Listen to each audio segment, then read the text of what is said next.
ये जो इमेजेस आई है ना कल, इतनी सैड इमेजेस होने वाली ना इस वर्ल्ड कप की। मतलब जो हारी पहली बात तो जापान, और जिस तरीके से उनके प्लेयर्स का हार्ट ब्रेक हुआ था, हमसे आधे से ज़्यादा एशिया तो उसी में ही मतलब रोव हो गया होगा। मतलब मिशन ब्लू लॉक होने ही वाला था, इतना डिसिप्लिन, इतना वेल स्ट्रक्चर्ड, सब कुछ सही चल रहा था, और कहाँ पे ज़्यादा मतलब सब टूटा एक 90 प्लस विनर पे। सबसे ज़्यादा हार्ट ब्रेकिंग लॉस मेरे हिसाब से यही होती है। मतलब एक तरफ था आपका जोगा बोनीटो, यहाँ पे भाई, और यहाँ पे उसकी तरफ अलग फ्री फ्लोइंग फुटबॉल जैसे बोलते हैं, और यहाँ पे जापान का भाई स्ट्रक्चर्ड, इतना ज़्यादा वेल मैनर्ड, इतना डिसिप्लिन, इतना हार्ड वर्किंग फुटबॉल। जैसा गेम की हाइप थी कि बहुत मतलब अच्छा मैच होने वाला है, दोनों तरफ से टैक्टिकल हमें ट्विक्स दिखेंगे, बहुत फिजिकलिटी दिखेगी, सब कुछ देखने को मिला, और भाई ये गेम अपनी हाइप पे तो रहा। जापान के पास है ना सब कुछ था इस गेम में। मतलब आप ले लो कि जो जहाँ पे मेन हारे ना अपना मैच, वो ये हारे हैं अपनी डेप्थ को लेके। क्योंकि जो एक डेप्थ थी ना इनकी, वो इतनी ज़्यादा क्वालिटी भरी नहीं थी जितनी ब्राज़ील की थी, ये मान लो, क्योंकि वहाँ पे सब्स्टिट्यूशन काम करे, यहाँ की सब्स्टिट्यूशन काम नहीं करे।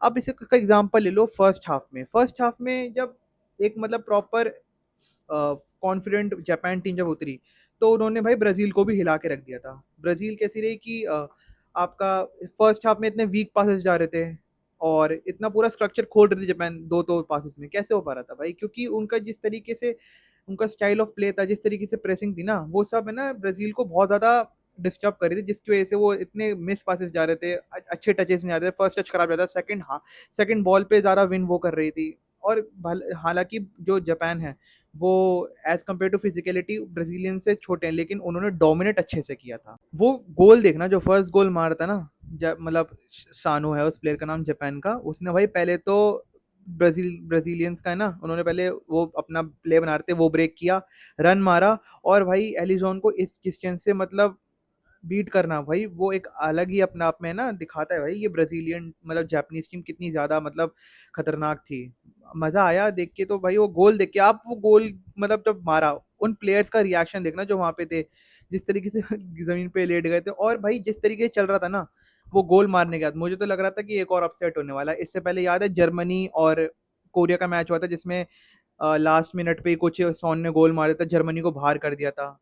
और बेल्जियम वाला सीन होता है उसमें 90 प्लस पे बेल्जियम ने बाहर कर दिया था। मुझे लग रहा है शायद वही होने वाला है, ये गेम उसी तरफ जाने वाला है, ऐसे ही लग रहा था। लेकिन इस बार की स्टोरी अलग थी, इस बार जो लक था और जो मतलब क्वालिटी थी वो ब्राजीलियंस के पास थी। तो एक हमें अलग वो स्कोर लाइन दिखी। जितनी खराब है ना फर्स्ट हाफ में ब्राजील थी, उतनी अच्छी वो सेकंड हाफ में हो गई थी। कैसे भाई? All credit goes to their manager Carlo Ancelotti. साफ सीधी बात, भाई सब्स्टिट्यूशन आते ही सेकंड हाफ में कर दिया। उसने क्या करा, लूकस पकेटा को ना हटा दिया, उसकी जगह एंड्रिक लाया। अब क्या हुआ कि है ना ज्यादा अपना कूनिया फॉल्स नाइन चला गया, और अपना जो है एंड्रिक वो आगे अप फ्रंट हो गया। तो क्या हुआ कि क्रॉसेस बहुत ज्यादा आने लग गए, बहुत ज्यादा बम्बार्डमेंट हो गई क्रॉसेस की, और है ना आगे फॉरवर्ड्स में एक हंगर दिखने लग गया एंड्रिक के इंट्रोडक्शन से। तो वो चीज I don't know Carlo Ancelotti ने कैसे मैनेज करी भाई, वो इसीलिए जाना आता है। इन गेम मैनेजमेंट है ना, कार्लो एंसलोटी से बेटर कोई मैनेजर करता ही नहीं है, जो इन गेम मैनेजमेंट है। चाहे आप कितने भी कमबैक, कई कमबैक्स तो उसने इतने कराया कि मतलब बात ही नहीं करते इसकी।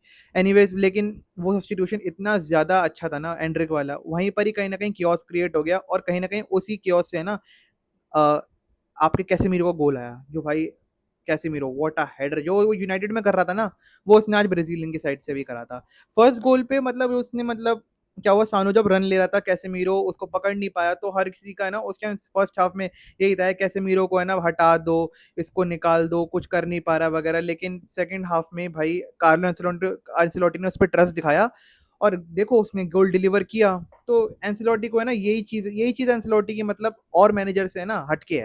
अब ऐसा नहीं है कि यार कि मतलब जैसे ब्राजील अगर जीत गई है मैच तो भाई जापान डिजर्व करती थी, या फिर ऐसा कुछ नहीं, ऐसा नहीं है। जैसे कि हमने देखा पूरे मैच में ना जापान ने 5 शॉट मारे उनके तरफ, ब्राजीलियन साइड की तरफ, और 2 बार खाली गोलकीपर टेस्ट आउट हुआ उनका एलिसन। और बाकी तो मतलब यही है, यहाँ से जैप मतलब जो है जापान फुटबॉल टीम को यही मतलब फोकस करना पड़ेगा कि आगे जाके क्या चीज़ मतलब कमी थी, क्या थी कि आपको सबसे पहले अपने फॉरवर्ड्स एक रिलायबल गोल स्कोरर्स लाने पड़ेंगे। फॉरवर्ड्स भी नहीं, फॉरवर्ड्स तो हैं, रिलायबल गोल स्कोरर्स लाने पड़ेंगे। क्योंकि आप देख लो आज जो इनके 3 बेस्ट फॉरवर्ड थे, चाहे आप लो कोबो को, या मिनामिनो को, या फिर मिटोमा को, ये तीनों इनके बेस्ट फॉरवर्ड्स हैं, और यही 3 नहीं खेल रहे थे। तो कहीं ना कहीं हमें पता था अब ये 3 मेन फॉरवर्ड्स हैं नहीं, तो इनको डिफेंड ही करना है। तो मतलब यही गेम प्ले बचा है, अब डिफेंड करो और फिर काउंटर पे गोल मारो, वरना अगर ये 3 होते क्या पता हमें और ज़्यादा गेम खुलते हुए दिखता, क्योंकि उन फॉरवर्ड्स की क्वालिटी अलग है, सब कुछ अलग है।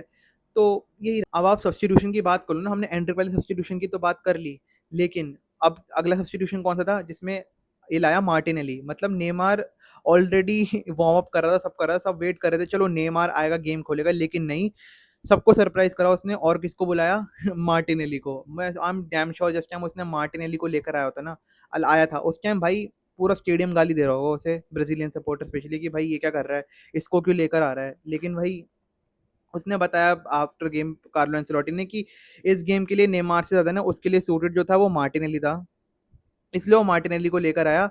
एंड हमें उसका यार रिजल्ट भी दिखा, फिर मार्टिनेली ने एक प्यारा सा गिमारिश की जो बॉल निकाली थी उसने, और गोल आ गया यार, प्यारा अच्छा वो फिनिश था उसका।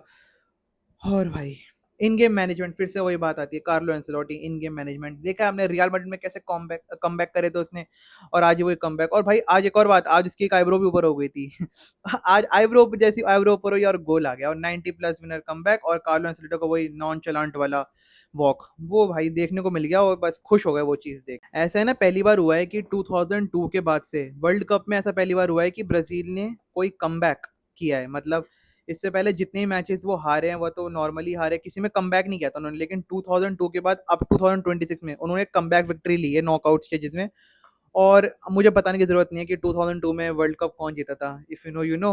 और मे बी क्या पता स्टोरी रिपीट हो जाए, क्योंकि भाई रिकॉर्ड्स तो रिपीट हो रहे हैं। और ज़्यादा एक चीज़ अच्छी लगी कि यार जिस तरीके से मैच के बाद जो जो जापानीज प्लेयर थे उनका जो जेस्चर था, जो उनके मैनेजर का जेस्चर था, कि जिस तरीके से उन्होंने थैंक्स किया अपने जो भी सपोर्टर्स आए थे जापान से यूएस में, वो चीज़ देख के अच्छा लगा। और वही यार हर बार की सेम स्टोरी है कि मैच नहीं जीते बट दिल जीते। अच्छा लगा भाई, गेम बहुत टॉप टॉप क्लास था, मज़ा आ गया गेम देख के। ब्राज़ील आगे गई, डिजर्विंगली आगे गई, ऐसा नहीं अनडिजर्विंगली आगे गई। मज़ा आएगा। अब इनका नेक्स्ट मैच किससे होगा, Netherlands I mean sorry Norway या फिर कोटे डाइवोरे से देखेंगे। मोस्ट प्रोबेबल मेरे ख्याल से इनका नॉर्वे से ही होगा, और ब्राजील वर्सेस नॉर्वे हुआ, Holland versus Neymar, Holland versus Vinicius फिर से दिख सकता है। या फिर कोट डाइवोरो का भी हुआ तो फिर अमर डियालो वर्सेस विनीशियस, देखने में मजा आएगा, मजा आएगा। गेम बहुत टॉप टॉप क्लास था बट